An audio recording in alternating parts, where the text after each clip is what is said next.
Hello guys, welcome back to new video. তো তোমরা সবাই কেমন আছো? আশা করছি ভালো আছো। আমিও বেশ ভালো আছি। তো আজ তোমাদের সাথে কিছু কথা শেয়ার করব।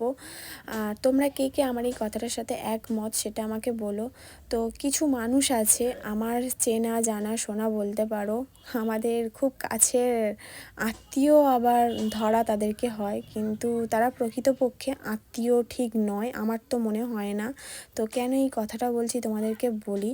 তো কিছু কিছু মানুষ এরকম মেন্টালিটি নিয়ে আর কি কথাগুলো বলে যে, আচ্ছা তোমরাই আমাকে বলো তো, যে মেয়েদের বিয়ে হয়ে গেলে বাবারা কি মেয়েকে কি দান পুরোপুরিভাবে করে দেয়? যে এরকম কিছু বলা হয় যে আমার মেয়ে আর আমার থাকলো না, তোমাদেরকে একেবারে দান করে দিলাম।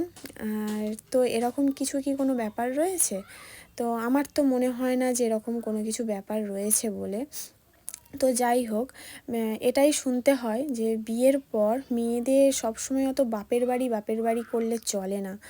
মেয়েদের বিয়ে হয়ে যাওয়ার পর শ্বশুর বাড়িটাই সব। হ্যাঁ, অবশ্যই শ্বশুর বাড়িটা তার কাছে সব, কিন্তু তার মানে এই নয় যে বাপের বাড়ি বলে যে জিনিসটা রয়েছে সেটাকে পুরোপুরি ভুলে যাওয়া, তার বিয়ে হয়ে গেছে বলে তাদেরকে ছেড়ে দেওয়া, এরকম কিছুই না। শ্বশুর বাড়ির প্রবলেম হলে যেমন মেয়েটা তার শ্বশুর শাশুড়ি কে দেখভাল করবে, তেমন এটাও ঠিক যে তার বাবা মায়েরও শরীর খারাপ হলে তাদের বিপদে আপদে তাদের পাশে থাকবে।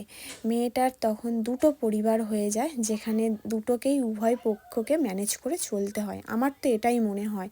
আর তোমরা কে কে এই কথাটার সাথে একমত সেটা আমাকে অবশ্যই কমেন্ট করে জানিও তো, কে কে এই মতামতটাকে সাপোর্ট করো। আর নাকি তোমরাও এইটাকেই মনে ভাবো যে না, মেয়েদের বিয়ে হয়ে যাওয়ার পর বাপের বাড়ি বলে কিছু থাকে না, শ্বশুর বাড়ি হচ্ছে কি সব। তো জানি না কি। আর যারা এই রকম মন্তব্য আবার বলে তাদেরই আবার দেখা যায় কি বলো তো, তাদের বাড়ির মেয়েরা আর কি সমস্ত কিছু না করলে, মানে মেয়েরাই আর কি হর্তাকর্তা বিধাতা। তো এই রকমই আবার তারাই আবার বেশি জ্ঞান দেয়, ফটর ফটর করে। তো যাই হোক, আজকের কন্টেন্ট কি তোমাদের সাথে শেয়ার করব ঠিক বুঝতে পারছিলাম না। আর আমি এই উনান আর কি তৈরি করলাম, তো এটা পরিষ্কার করে রেখেছিল আমার শাশুড়ি মা, তো উনি সময় পাচ্ছিল না বলে আমি এটা আর কি করলাম। উনানটা করে জায়গাটা ভালো করে পরিষ্কার করে লিপে লাপে ঠিকঠাক করে রাখলাম, কারণ শীতকালে বাইরে আমাদের অনেক সময় জল গরম করা হয়, পুরোপুরি শীতকালটা জল গরম হয়, আর রান্নাও মাঝে মধ্যে হয়। তো যাই হোক, আজ এটুকুই তোমাদের সাথে শেয়ার করলাম। আর অবশ্যই কিন্তু তোমরা জানিও কে কে একমত আমার এই কথাটার সাথে।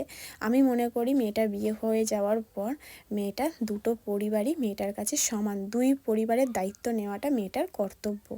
তো যাই হোক, আজকের মতন এ পর্যন্ত ভিডিওটা। টাটা, ভালো থেকো।